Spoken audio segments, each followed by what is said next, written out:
JEE Mains 24 January 2026 evening shift question based on integration and matrices.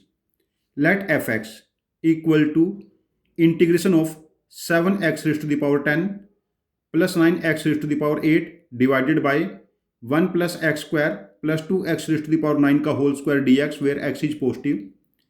Limit x tends to 0, fx equal to 0 and f of 1 equal to 1 by 4. If matrix A 0 0 0 1 by 4 f dash 1 1 alpha square 4 1 and matrix B is adjoint of A be such that determinant of B is 81, then what is value of alpha square? यहां पर हम पहला काम करते हैं, integration को solve करते हैं. इंटीग्रेशन है हमारे पास 7x raise to the power 10 9x raise to the power 8 upon 1 plus x square 2x raise to the power 9 whole square dx. ये IIT JEE का ही मॉडिफाइड क्वेश्चन है. यहां पर हम जो नेक्स्ट स्टेप करेंगे, यहां से maximum power of x that is x raise to the power 9 common लेंगे. जब हम यहां पर x raise to the power 9 common लेंगे तो बाहर हमारे पास बनेगा x raise to the power 18, x की पावर 9 का स्क्वायर. यहां पर बना 1 upon x raise to the power 9 1 upon x raise to the power 7 plus 2 का होल स्क्वायर और न्यूमिनेटर में है 7x raise to the power 10 9x raise to the power 8 into dx. अब x की पावर जो हमारे पास 18 है, इसको हम न्यूमिनेटर में डिवाइड कर लेते हैं. This become 7 upon x raise to the power 8 और 9 upon x raise to the power 10 dx. और डिनोमिनेटर है हमारे पास 1 by x raise to the power 9 1 by x raise to the power 7 plus 2 का होल स्क्वायर. अब यहां पर देखिए, हम इस वैल्यू को t एज्यूम करते हैं. t 1 upon x raise to the power 9 1 upon x raise to the power 7 plus 2 को यदि हम लोग t ले लेते हैं तो इसका डेरिवेटिव हमारे पास बनेगा -9 upon x raise to the power 10 -7 upon x raise to the power 8 into dx equal to dt. तो यहां से हम कह सकते हैं 9 upon x raise to the power 10 7 upon x raise to the power 8 into dx is minus dt. तो ये value हो जाएगी हमारे पास माइनस dt और डिनोमिनेटर भी बनेगा t स्क्वायर. तो हमारा इंटीग्रेशन कन्वर्ट हो गया minus dt upon T square और 1 अपॉन टी स्क्वायर का इंटीग्रेशन बनेगा यहाँ पर -1 upon T that is 1 upon T plus C हो जाएगा. यहाँ पर यदि हम एलसीएम ले लेते हैं, इस स्टेप पे एलसीएम ले लेंगे तो टी हमारे पास बनेगा x raise to the power 9 LCM हो गया 1 plus x square plus 2x raise to the power 9. तो 1 अपॉन टी जो इंटीग्रेशन हमारे पास फंक्शन fx है ये बनेगा finally x raise to the power 9 upon 1 plus x square plus 2x raise to the power 9 plus C. और हमें given है f of 0 की वैल्यू 0, f ऑफ 1 की वैल्यू 1 बाई 4.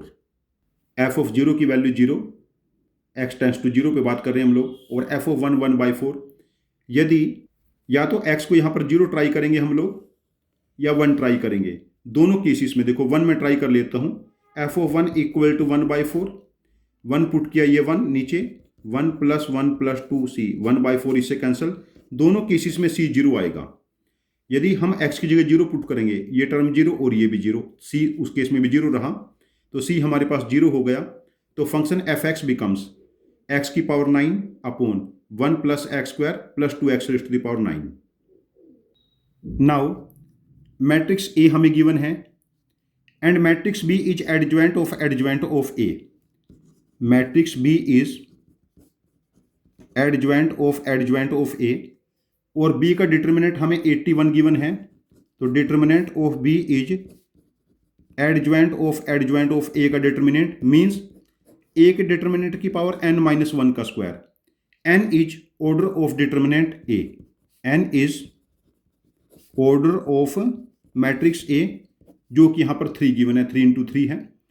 तो यहाँ पर जो b का डिटर्मिनेंट है 81 है, जो ये हमें a के डिटर्मिनेंट की पावर 4 गिवन है, 3 - 1 का स्क्वायर। तो यहाँ से कह सकते हैं डिटर्मिनेंट ऑफ a या तो 3 होगा या -3, दो केसेस में पॉसिबल है।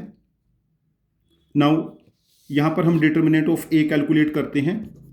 डिटर्मिनेंट ऑफ a जब एक्सपेंड करेंगे बाय r1 तो a13 ये बनेगा 1/4 × 4 minus f'1 into alpha square, तो ये बना 1 - f'1 एल्फा स्क्वायर।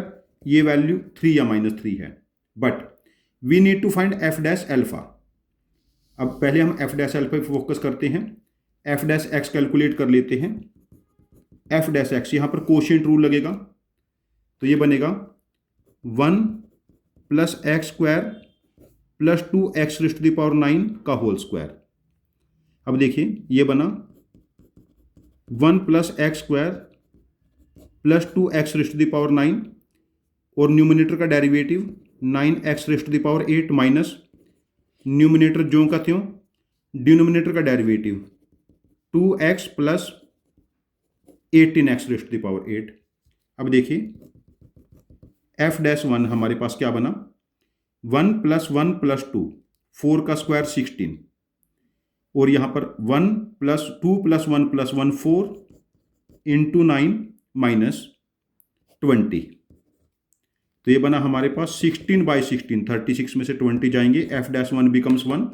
यदि f'1 है तो ये वैल्यू 1 हो जाएगी, तो ये बना 1 - एल्फा स्क्वायर 3 और -3, तो -2 या 4 इनको जब इधर ट्रांसपोज करेंगे दो अलग अलग केसेस बनेंगे। This is plus alpha square, alpha square can be either -2 और +4। अब यहाँ पर मेंशन नहीं किया गया कि अल्फा रियल है या नहीं है, उसके बारे में कोई डिस्कशन नहीं है। अब आंसर ऑप्शन चेक करते हैं, अल्फा स्क्वायर की वैल्यू -2 गिवन है या 4 गिवन है। As per answer option alpha square की वैल्यू हो जाएगी 4, तो इस क्वेश्चन का आंसर मार्क करेंगे आंसर ऑप्शन 4, दैट इज 4। यदि हम लास्ट ईयर तक के जेईई मेंस के पेपर देखेंगे तो यहाँ तक का एक क्वेश्चन आता था, ये इंटीग्रेशन वाला पार्ट, या मेंस में ये एक क्वेश्चन आ जाता था। इस बार हर पेपर में कुछ 8-10 क्वेश्चन ऐसे हैं जो दो अलग अलग क्वेश्चंस को क्लब करके दिया गया है। पेपर लेंथी है, तो मेरा आपको ऐसा सजेशन है कि जो 8, 10, 12 स्टेप्स के क्वेश्चन हैं उनकी लिख के प्रैक्टिस करते रहें। यदि लिख के प्रैक्टिस करोगे तो आप लोगों का कैलकुलेशन टेम्परामेंट डेवलप हो जाएगा, और यदि कैलकुलेशन टेम्परामेंट डेवलप हो गया तो आप जेईई मेंस, जेईई एडवांस और ओलंपियाड्स में अच्छे स्कोर करोगे। Thank you very much for joining with us. Happy learning with us.